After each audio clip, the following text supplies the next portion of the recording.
Германдық әлеуметтік нарықтық шаруашылығы ерекшеліктері қандай? Екінші дүниежүзілік соғыс аяқталғаннан кейін Германия толық күйзеліс жағдайында қалды. Ел жеңілген мемлекет ретінде барлық дерлік аумағында қиратуларға ұшырады. Қалалар қирады, зауыттар істен шықты, көлік пен байланыс жүйесі бұзылды. Өнеркәсіптің едәуір бөлігі жойылды немесе бөлшектеліп, басқа елдерге әкетілді.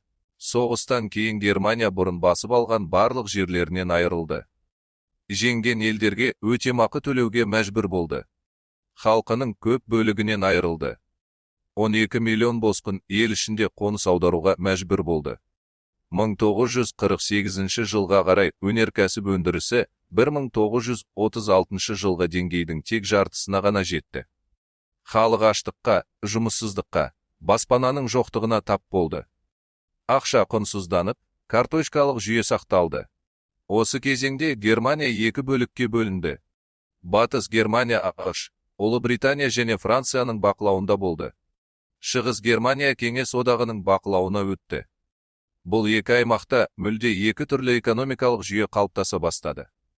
Неміс экономистері мен саясаткерлері өте күрделі сұрақтың алдында тұрды. Экономиканы толық мемлекеттің бақылауына алу керек пе, әлде еркін нарыққа жол беру керек пе? Егер мемлекеттің араласуы тым көп болса, экономикалық белсенділік төмендейді. Ал мемлекеттің араласуы тым аз болса, әлеуметтік теңсіздік күшейеді. Осы екі шектің ортасынан тепе-тең жолды табу қажет болды. Нәтижесінде әлеуметтік нарықтық шаруашылық үлгісі дүниеге келді. Бұл үлгінің негізгі тұлғасы Людвиг Эрхард, Батыс Германияның алғашқы экономика министрі. Ол Фрайбург мектебінің экономистері ұсынған ордолиберализм идеясына сүйенді. Ордолиберализмнің басты мәні: нарық еркін болуы тиіс, бірақ мемлекет тәртіп орнатушы ретінде әрекет етеді. Мемлекет баға белгілемейді, бірақ бәсекені қорғайды.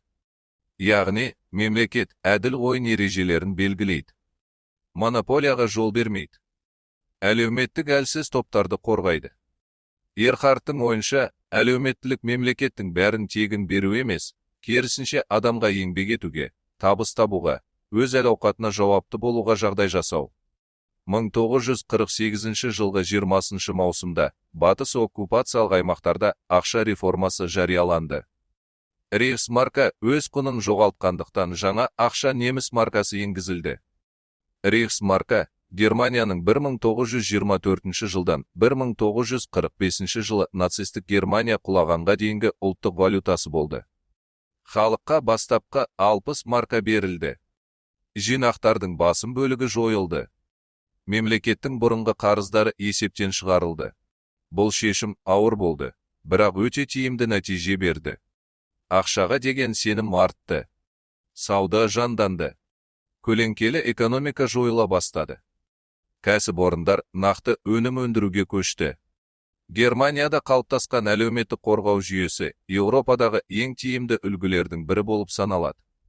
Германия әлеуметтік сақтандыруды алғаш енгізген мемлекет болды. Бұл жүйенің негізі 19 ғасырдың соңында Отто фон Бисмарк тұсында қаланды.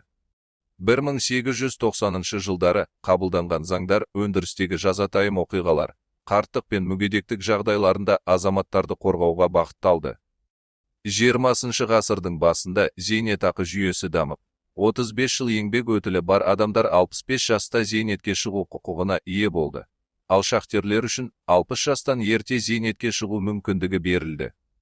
Екінші дүниежүзілік соғыстан кейін Германияда әлеуметтік нарықтық экономика енгізілді. Бұл тұжырымдаманы Людвиг Эрхард пен Альфред Мюллер армақ дамытты. Мемлекеттің міндеті байлықты қайта бөлу емес, азаматтардың өз еңбегімен әл-ауқатын арттыруына жағдай жасау болды. Мемлекет негізінен мүгедектерге, жетімдерге, көпбалалы отбасыларға және зейнеткерлерге көмек көрсетті. Экономикалық өсу кезеңінде шетелдік жұмысшылардың келуі әлеуметтік шығындарды арттырды, сондықтан мемлекет нарықты реттеу шараларын қабылдады. Германия тәжірибесі әлеуметтік қорғау мен жеке жауапкершілікті үйлестіру елдің экономикалық ғажайыпқа және әл-ауқатты мемлекетке айналуына мүмкіндік бергенін көрсетеді.